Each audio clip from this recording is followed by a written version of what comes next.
I'm not a big believer in visitors from beyond, but I'm pretty sure my cat came back to prowl. Cracker left us about a year ago. She was a great cat, friendly with tons of personality.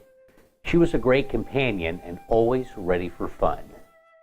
When Cracker wanted attention, she always started with a subtle approach.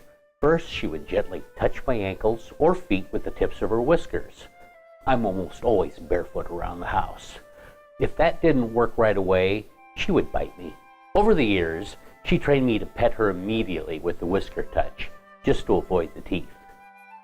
Shortly after she died, I was working at the computer when I felt the familiar touch of whiskers on my ankle. Without thinking, I reached down to pet the cat. No cat.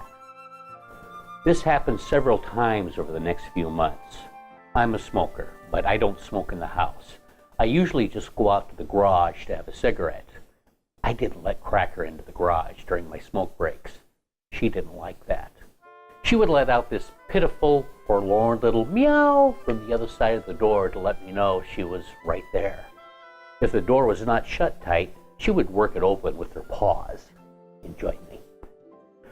A few months after her death, I was having a smoke break in the garage when I heard the familiar, forlorn little meow coming from the other side of the door.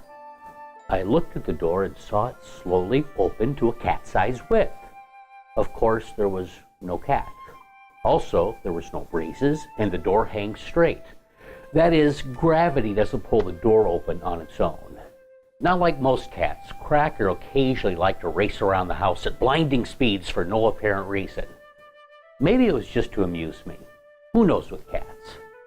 A few months ago, I was sitting at the dinner table when I happened to glance to the kitchen area. I saw a blurry, cat-sized streak bound out of the kitchen and head up the stairs.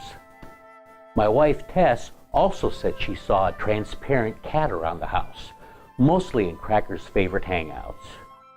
Many cats, and Cracker was no exception, like to bat at strings, cords, and other dangly things. Whenever possible, Cracker would grab the dangly object and run off with it. Sometimes she would hide it. Later on, she would bring it out of hiding, wanting me to make it move so she could attack it again. Last November, I was gathering some AV materials I was going to use for the upcoming Snap show, Valley of the Dolls. I usually keep all of that stuff in the same box so I can use it from show to show. When I checked through the box, I noticed a cord was missing.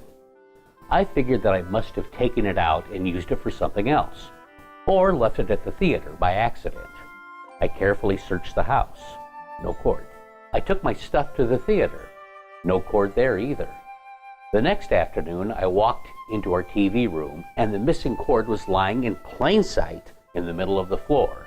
It was not there the previous night. It was not there that morning. Tess didn't do it. And no one but me had been in the house for most of the day. Cracker strikes again? Since the cord incident, there have been no more visitations of any kind. Maybe hiding it was her last laugh on me before she moved on. Maybe in her new world, she found someone who can scratch behind the ears and give her an endless supply of tuna, and the strings never stop dangling. I hope so. I still miss her every day.